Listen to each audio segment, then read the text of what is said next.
Some say the blacker the berry, the sweeter the juice. I say the darker the flames, and the deeper the roots. I give a holler to my sisters on welfare, say Tupac cares. You don't nobody else care, and I know they like to beat you down the line. And when you come around the block, brothers clown a lot, but please don't cry, dry your eyes, never let up, forgive but don't forget, girl, keep your head up. And when he tells you you ain't nothing, don't believe him. And if he can't learn to love you, you should leave him, 'cause sister, you don't need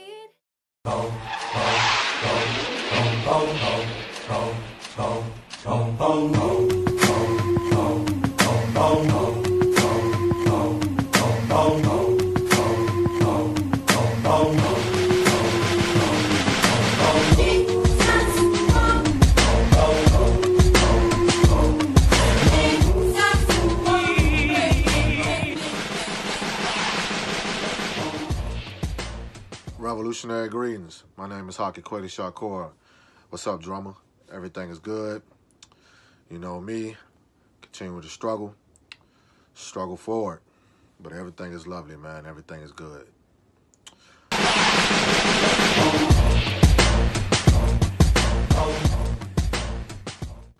My family ties. My family ties is my big brother, Haki Shakur, formerly known as Monster Cody. Mentor, Matulu Shakur, and the Shakur tribe. That is my family ties, and that is my ties to that tribe.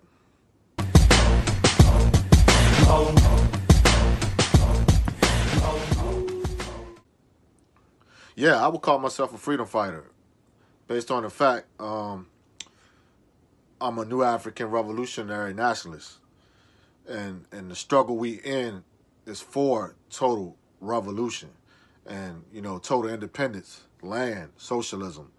So yeah, I would call myself a freedom fighter.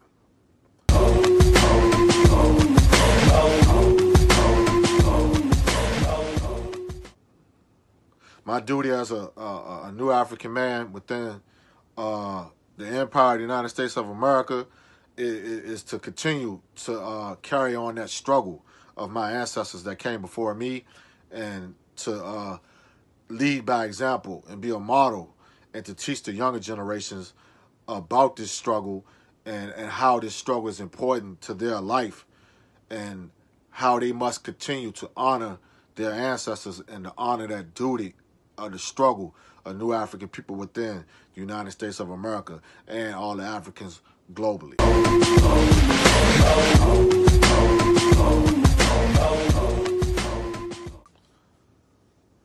What I want from my new African brothers and sisters within the Empire of North America and across the globe is freedom.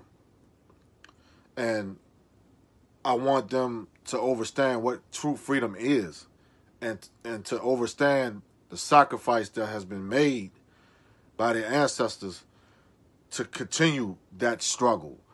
That's what I want from my new African brothers and sisters.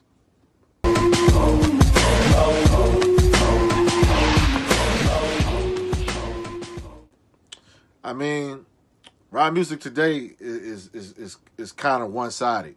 So I would say that it's very one-sided. And I mean, I dig a few rap cats today, you know, like the J. Cole's, the Kendrick Lamar's, the rappers who have substance, the rappers who are actually trying to continue what Tupac Shakur left off at. I support those type rappers. I mean, I also understand some of the new rappers and what they're striving for. But overall, I would say this generation of music has no substance, and it's totally not, you know, helping our youth, you know, evolve. It's more of like a drug fiend era. You see what I'm saying? It's not teaching us nothing. It's just teaching our youth how to get high, who can drink the most codeine, who can smoke the most marijuana, who can pop the most pills. So in that area, I think it's counterproductive right now. You see what I'm saying? So We just need some more young artists to get back to that substance and push that revolutionary music and put that revolution back inside the music, like Asada Shakur. You know, rap music was created, you know what I'm saying, for social political consciousness. So at the end of the day, we done got away from that. So that's what I think about today's rap music.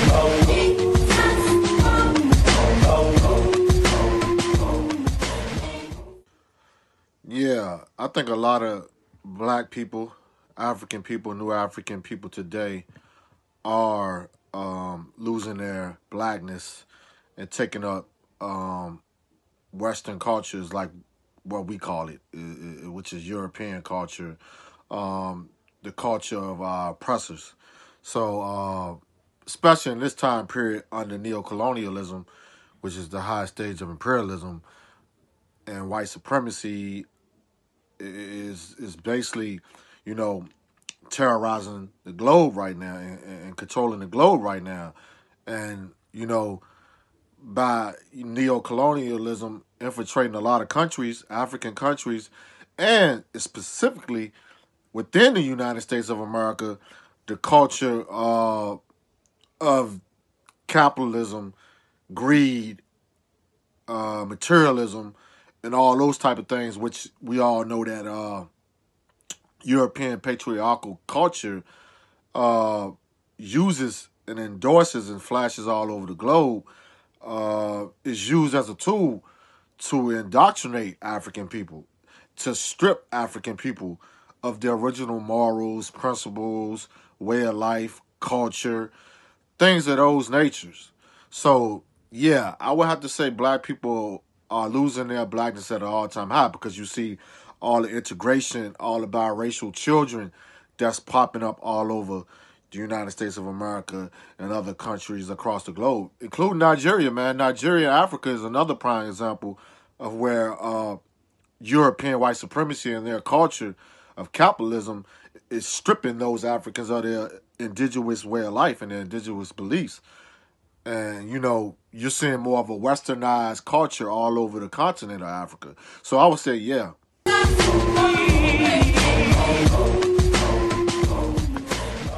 Me as a new African man, black man here in the United States of America, what do I think that the non-racist Europeans can do to make it right with new African and African people worldwide?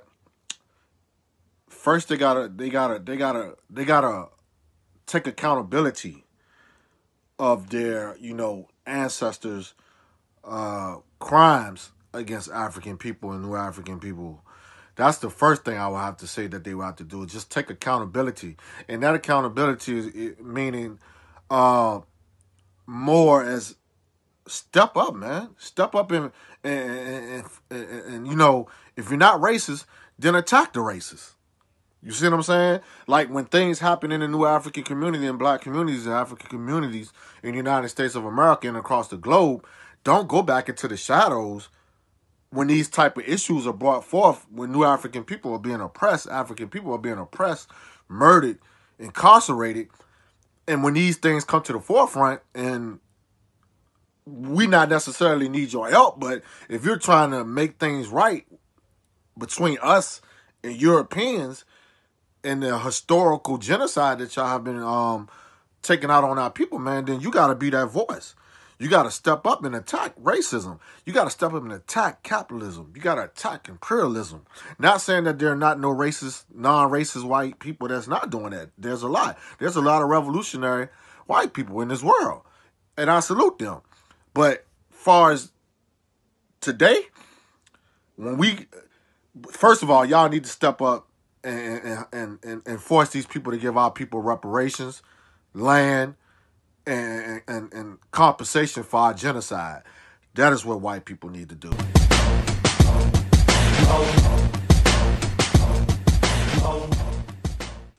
Yeah, I would say that our black sisters, African sisters, new African sisters are definitely losing the vision of their blackness a lot more today than back in the days. Because we all know, like, during the 60s and the 70s, you know, it was this boost and this re-energy being manifested through Black Power. And, you know, you've seen all the sisters from the Black Panther Party, all the sisters from all the Black liberation movements who were in tune with their indigenous natural beauty, which is the Afro. You know what I'm saying? So they were dressing a lot more, you know, Afrocentric, a lot more African back then than they are doing today. Not saying that it doesn't exist. Today we have a lot of sisters that are actually, you know, combating Eurocentric and European ideologies and European definition of beauty. So I'm starting to see that coming back at a rapid pace also. But you also still have this bourgeois society and wealthy elites in Hollywood, celebrityism, who's also still indoctrinated by the Eurocentric, you know what I'm saying, vision and the westernized culture, if you want to put it in that way. So yeah, man, it's a lot of sisters that need to be reconnected to their African roots, man, and definitely falling for quote unquote Hollywood and quote unquote bourgeoisie and European elitist culture and vision of what blackness is. I definitely would have to say yes. Some sisters are definitely losing their vision of blackness due to Eurocentric culture.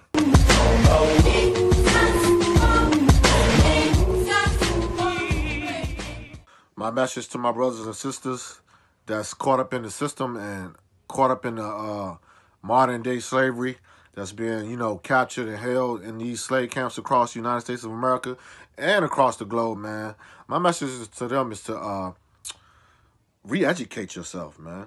You know what I'm saying? Like, a lot of you are being caught up in the system and incarcerated today is because you were never educated. You see what I'm saying? And a lot of you were diseducated, meaning disease educated. So we all know that the school to prison pipeline is a reality. You see what I'm saying? So it's like this education that's being taught to our people, adults and kids, is nothing but education that's going to send us to prison or send us to the lifestyle of criminality. We all know that European education is an education to keep us colonized, to keep us, you know, colonial subjects, criminals. You see what I'm saying? So at the end of the day, that's the first thing I would tell my brothers and sisters, man, is to get re-educated. And that education is through African-centered education and political education. The main two things that's not being taught by certain organizations, you know what I'm saying, that I see out here that's claiming that they about Black Power, they're about, you know, new African nationalism, they're about you know, freeing our people, liberating our people. First of all, you must teach these brothers and sisters liberation education. You see what I'm saying? So that's my message to brothers and sisters that's incarcerated. Most important, you must get re-educated. And that education is through African-centered education and political education, and to stay out of the system.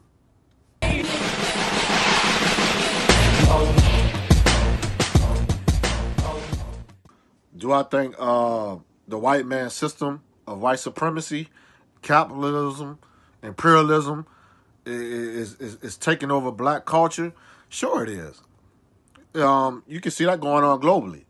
They all in Africa, you know what I'm saying, trying to implement westernized culture, European culture into our peoples over there and taking their land and replacing it with Western culture, which is like, you know, corporational materialism. You see what I'm saying? It's all starting through materialism.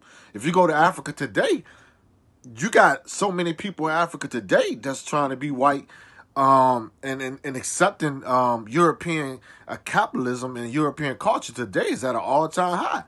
Some of the things you see in Africa today, you would never would have seen back in the I don't want to say ancient times, but back in the more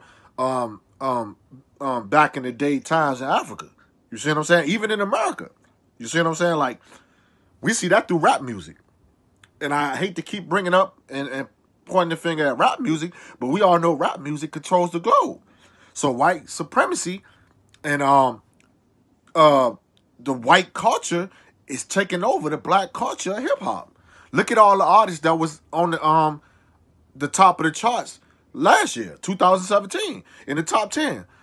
It was more Europeans than ever that's on the charts of top 10 hip-hop culture. So, yeah, they're definitely taking over black culture, man. And we're letting them. We're giving it away.